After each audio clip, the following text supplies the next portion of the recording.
Welcome to Kenton's videos. Enjoy the video. You open Google Forms and create the questions that matter. Next, add the geolocation mechanism.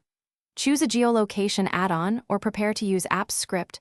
Authorize scopes when prompted because the script needs sheets and maps access.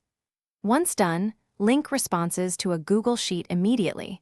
That sheet is where coordinates will land, and you will reference its ID in later steps. Make sure each location question is required, so you collect data consistently and avoid empty rows in your sheet. Now you implement the capture.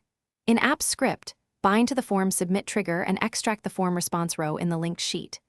If you prefer client-side capture, serve a small HTML form snippet that prompts browser geolocation and posts lat, LNG to the form or sheet. This gives immediate coordinates.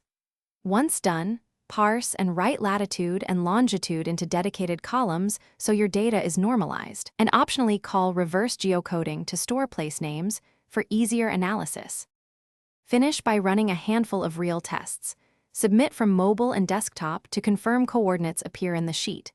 Validate edge cases, airplane mode, denied permissions, or slow GPS, and add try/catch and logging in App script so you can diagnose failures quickly.